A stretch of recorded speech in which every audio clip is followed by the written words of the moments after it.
సింహం వారికి కనుక చూసుకున్నట్లయితే ప్రధానంగా మీకు రాశి నుంచి పంచమ స్థానము, షష్టమ స్థానము, సప్తమము, అష్టమము ఈ 4 రాశుల్లో ప్రధానంగా మీకు ఈ గోచార సంబంధించినటువంటి సంచరిస్తున్నాయి. కాబట్టి ఈ ఫలితాలు ముఖ్యంగా మంచి ఫలితాలు ఏమిటి, జాగ్రత్తలు ఏమిటి అని విడివిడిగా చెప్తాను. ఈ యొక్క విషయాలు చెప్తుంది నేనైనప్పటికీ చెప్పిస్తుంది సాక్షాత్ లలిత అమ్మవారిగా భావిస్తూ ప్రధానంగా ఇక్కడ ఈ సింహం వారికి రాశిలో ఎప్పుడైతే మీకు కేతు సంచారం జరుగుతుందో కొంత తెలియని విరక్తి, వైరాగ్యము, ఆధ్యాత్మికత అన్నీ వస్తూ ఉంటాయి, ఇంట్రెస్ట్ లేకపోవడం కూడా. అయితే ఈ పంచమ స్థానంలో ఎప్పుడైతే చతుర్గ్రహ కూటమి ఉందో ఇది ప్రధానంగా ఏంటంటే ఈ పంచమ స్థానంలో ఉండేటువంటి గ్రహాల యొక్క స్థితిగతుల వల్ల మీకు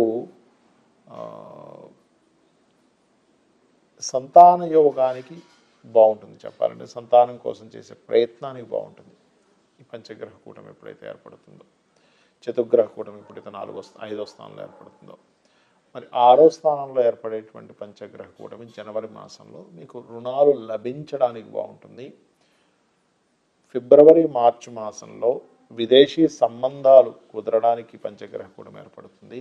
మరియు ఏప్రిల్ మాసంలో కనుక చూసుకున్నట్లయితే ఇక్కడ మీకు ఇన్సూరెన్సెస్ మూలంగా, రీసెర్చెస్ మూలంగా పిహెచ్డీస్ చేయడానికి చాలా చాలా అనుకూలంగా ఉంటుంది. తాతగారి ఆస్తి విషయంలో కూడా మరి జాగ్రత్తలు ఏం తీసుకోవాలి, డిసెంబర్ మాసంలో మీరు తీసుకోవాల్సిన జాగ్రత్త ముఖ్యంగా అగ్రిమెంట్స్ చేసుకునేటువంటి విషయాల్లోని, కొన్ని నిర్ణయాలు తీసుకునే విషయంలో, ఉద్యోగ సంబంధించిన విషయంలో జాగ్రత్త తీసుకోవాలి, గుర్తుపెట్టుకోండి. అదేవిధంగా ఇన్వెస్ట్మెంట్స్ చేసే విషయంలో కూడా ఏది ఈ ధనుసు రాశిలో సంచారం జరిగేటప్పుడు. మరియు అదేవిధంగా 6వ స్థానంలో అంటే జనవరి మాసంలో ఉద్యోగ అవకాశాలు ఎక్కువ వస్తాయి. కానీ ఇక్కడ ప్రధానంగా మీకు ఇక్కడ ఏంటంటే కొంచెం ఏదైనా ప్రాపర్టీస్ తీసుకునేటప్పుడు, మరి అప్పులు చేసి ప్రాపర్టీస్ తీసుకునేటప్పుడు కొద్దిగా చూసుకొని తీసుకోవాలి. మరియు ఫిబ్రవరి, మార్చి మాసంలో ఈ పంచగ్రహ కూటమి అనేటువంటిది కాస్త ఇది కూడా ఇన్వెస్ట్మెంట్స్ మీదే ప్రభావం చూపిస్తూ ఉంటుంది. అంటే ఈ పంచగ్రహ చతుర్గ్రహ కూటమి మీకు ఎక్కువగా ఇన్వెస్ట్మెంట్స్ మీద ఎక్కువ ప్రభావితం చేస్తూ ఉంటాయి. కాకపోతే ఏప్రిల్ మాసంలో ఆల్ ఆఫ్ సడన్ నిర్ణయాలు తీసుకునేటువంటి విషయాల్లో కొద్దిగా జాగ్రత్తగా తీసుకోండి. ఇక మీరు నిత్యము చేయవలసిన దేవతారాధన దక్షిణామూర్తి యొక్క ఆరాధన చేయండి, అన్ని విధాలా బాగుంటుంది.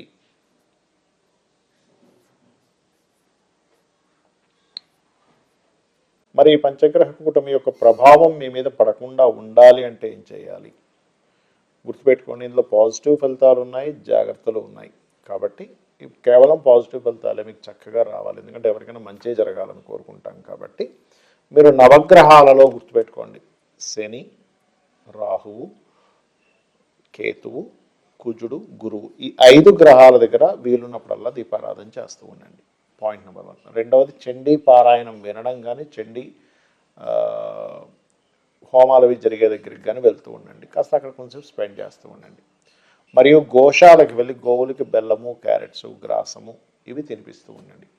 మరి ఈ పంచగ్రహ కూటములు మనకి మధ్యలో ఒకసారి గ్రహణం కూడా వస్తుంది దీంట్లో చూసుకుంటే. కాబట్టి ఈ గ్రహణ ప్రభావం కానివ్వండి, పంచగ్రహ కూటమి ప్రభావం కానివ్వండి, వేటి మీద దీని ఎఫెక్ట్ ఎక్కువగా పడుతుంది అంటే ఇందులో చాలా అంశాలు ఉన్నాయి.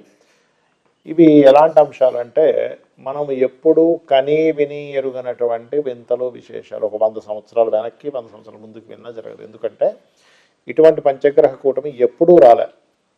మనకి సంవత్సరానికి ఒకసారి ఖచ్చితంగా చతుర్గ్రహ కూటమి వస్తుంది. పంచగ్రహ కూటమి 2 ఏళ్ళకి 3 ఏళ్ళకి ఒకసారి ఖచ్చితంగా వస్తుంది. కానీ కేవలం 2 నెలల్లో 3 సార్లు పంచగ్రహ కూటమి రావడము, కేవలం ఒక 3-4 నెలల వ్యవధిలో 3 సార్లు చతుర్గ్రహ కూటమి రావడం జరుగుతుంది. అంటే ఏమిటి ఈ కూటమి అంటే కలవడము. ఈ కలవడం అనే దాన్ని ఎట్లా తీసుకుంటాము అంటే ఇది రకరకాలుగా చూపిస్తుంది. ప్రపంచ దేశాలు మొత్తం ఈ అట్మాస్ఫియర్ మీద ప్రపంచ దేశాలు అన్నిటి చూపిస్తుంది. అంటే కొన్ని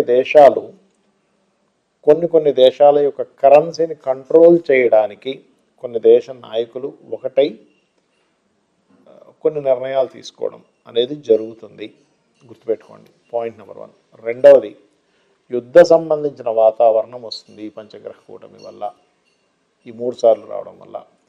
ఇక మూడవది ఏమిటంటే పర్టికులర్గా అనవసరమైనటువంటి గొడవలు, అనవసరమైన అల్లర్లతో పాటు వాతావరణంలో అసలు ఎప్పుడూ కని విని ఎరుగినటువంటి మార్పులు, అది భూకంపాలు అనుకోండి, మన వర్షాలు అనుకోండి, అంటే తుఫాన్లు అనుకోండి, దీంతోపాటు వాయువులో విషవాయువు సంబంధించినటువంటి ప్రభావం కూడా పడుతుంది. దానివల్ల కొంతకాలం మనుషులు బయటికి వెళ్ళడానికి, అంటే వాయువు అంటే ఎంతసేపు ఓన్లీ కరోనా ఇలాంటిదనే కాకుండా చూడండి, మనం లాస్ట్ టైం కూడా చెప్పుకున్నాం, ఒక 1 మంత్ బ్యాక్ ప్రిడిక్షన్ ఇచ్చినప్పుడు ఆ ఫ్లైట్ లాగిపోవడం జరుగుతుందని. ఎందుకంటే వాయు సంబంధించిన ట్రావెలింగ్స్, వాయు సంబంధించిన ట్రాన్స్పోర్టేషన్స్ మీద కూడా దీని ఎఫెక్ట్ ఉంటూ ఉంటుంది.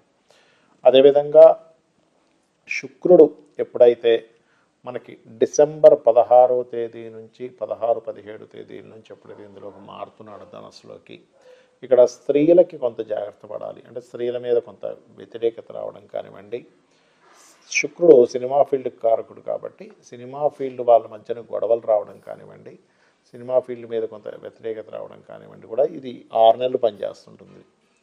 అంటే ఎవరో ఏదో మాట్లాడడం వల్ల గొడవ రావడం, మరియు సినిమా ఫీల్డ్ వాళ్ళకు కొంత యాక్సిడెంటల్ జరగడం, సినిమా ఫీల్డ్ వాళ్ళు కొన్ని విషయాలను ఎదుర్కోవాల్సిన పరిస్థితి రావడం అనేటువంటిది కూడా చూపిస్తుంది.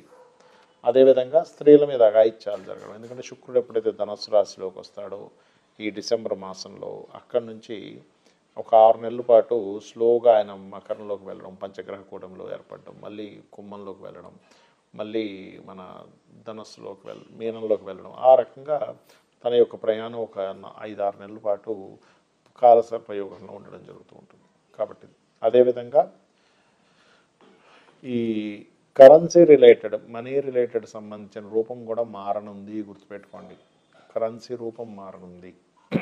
అలాగే మరొక విషయం ఏంటంటే కొన్ని ఈ టెక్నికల్ రిలేటెడ్, టెక్నాలజీ రిలేటెడ్ విషయాల్లో కూడా కొన్ని అద్భుతాలు జరగనున్నాయి, కొన్ని నిధులు కూడా దొరకనున్నాయి. కాకపోతే మనకి చూడండి, ఇప్పుడు అంతరిక్షంలో కొన్ని అంతరిక్ష వాసులు ప్రయాణాలు జరుగుతుంటాయి అంటూ ఉంటారు. అటువంటి వారి నుంచి కొంత ఇన్ఫర్మేషన్ మనం సేకరించడము, వారి నుంచి కొన్ని సిగ్నల్స్ భూమి మీదకి రావడం, తద్వారా కొంతవరకు కొన్ని అంటే ఎప్పటి నుంచో ఎదురు చూస్తున్నటువంటి ఒక కమ్యూనికేషన్ కూడా జరగడం జరుగుతుంది. దీనివల్ల గుర్తుపెట్టుకోండి, మనకి ఈ మధ్య మనం చూస్తున్నాం ఎట్లస్ 3i ఏదో సౌరమండలం నుంచి పాసన అవుతుందని వింటున్నాం. దాని నుంచి కూడా కొంతవరకు మనం నేర్చుకోవడం జరుగుతుంది. బికాజ్ ఆఫ్ అంత పెద్ద వ్యోమగామి అంటారు, అంటే అంత పెద్ద ఒక అంతరిక్ష నౌక లాంటిది పాసాన్ అవ్వడం ద ఫస్ట్ టైం మనం చూడడం.